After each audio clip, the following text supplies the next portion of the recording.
Direktur Utama PT Surabaya Industrial Estate Rengkut atau CR, Didik Prasetyono diangkat menjadi dosen luar biasa di Fakultas Hukum Universitas Jember. Surat keputusan pengangkatan Didik Prasetyono menjadi dosen luar biasa diserahkan langsung oleh Rektor Universitas Jember, didampingi oleh Dekan FH di Aula Lantai 5 Kampus FH Universitas Jember. Didik Prasetyono akan memberikan kuliah di mata kuliah Hukum Investasi, Hukum Perusahaan, Hukum Badan Usaha Milik Negara, serta Hukum Industri.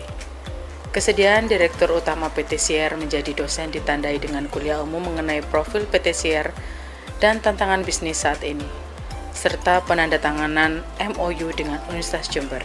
Dalam pidatonya, Dekan FH, Profesor Bayu Dwi Anggono menyebutkan pengangkatan Direktur Utama PT CR menjadi dosen luar biasa dilandasi kompetensi dan pengalamannya. Kami tentu berterima kasih kepada Pak Rektor UNED dan jajaran termasuk Pak Ketua Senat karena kami mendapat kesempatan pertama untuk langsung tidak lanjut dari MOU. Jadi manfaat konkret dari MOU langsung kita dapatkan, yaitu dengan Pak Dirut menjadi narasumber dalam Professional Talk Series. Kemudian juga sebagai tindak lanjut MOU khusus di PFA-UNED, tindak lanjut MOU UNED dengan PT CR, Pak Rektor telah menyetujui usulan PFA-UNED untuk mengangkat Pak Dirut sebagai dosen luar biasa di PFA-UNED.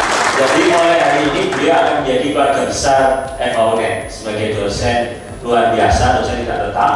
Sesuai ketentuan memang hanya orang-orang dengan keahlian tertentu, keahlian yang disetujui oleh Pak Rektor, usulan dari fakultas yang dapat menjadi dosen luar biasa, terutama dalam mengelola bisnis di lingkup nasional bahkan internasional. Mengingat saat ini PT CR melayani 500 lebih perusahaan baik di lokasi Surabaya, Sidoarjo, bahkan saat ini sudah meluaskan sayap ke Pasuruan dalam bentuk PT Pasuruan Industrial Estate Rembang. Dukungan juga datang dari Rektor Universitas Jember. Menurutnya, PT CR dengan lingkup bisnis yang dilayani akan menjadi mitra strategis Universitas Jember dalam pelaksanaan program Merdeka Belajar Kampus Merdeka.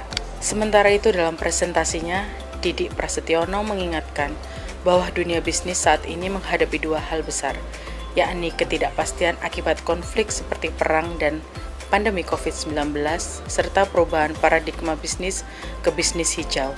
Saat ini gegara konflik Rusia-Ukraina, maka dunia menuju krisis energi yang sudah menghantam benua Eropa. Krisis energi bisa meluas ke belahan dunia lain termasuk Asia. Terbukti beberapa perusahaan startup besar yang memberhentikan karyawannya. Maka mahasiswa saat ini harus membekali diri dengan banyak kemampuan soft skill selain hard skill, sebab dipastikan kompetisi memperebutkan kerja sangat banyak. Ini kalau saya bilang salah satu PTN penguasa tapal kuda. Karena kita yang terbesar, Surabaya, Airlangga sama Malang itu lulus kalau ke selatan. Begitu itu lulus ke timur sudah tidak ada lagi PTN yang besar, hanya UNED gitu. Kita ada 15 fakultas, satu program pasca sarjana, dan kemudian kita mengelola juga 108 prodi. Dan mungkin Pak Diki juga belum tahu atau Mas Bayu sudah cerita, kita ada 4 kampus ya, di Pasuruan itu ada bahkan. Yang kedua dari Bondowoso dan Lumajang. Jadi cukup besar pasukannya, ada 41.000 mahasiswa.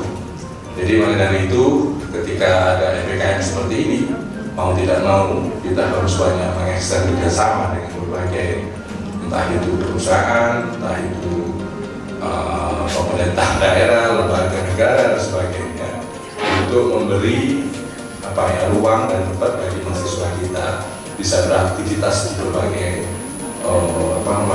instansi-instansi tadi untuk melaksanakan kegiatan MPKM. Dan di mana MPKM ini kan kita tahu dalam rangka memberi kesempatan kepada mahasiswa 2 semester kalau tidak salah ya, dari 3 semester dari 8 semester itu untuk beraktivitas di luar.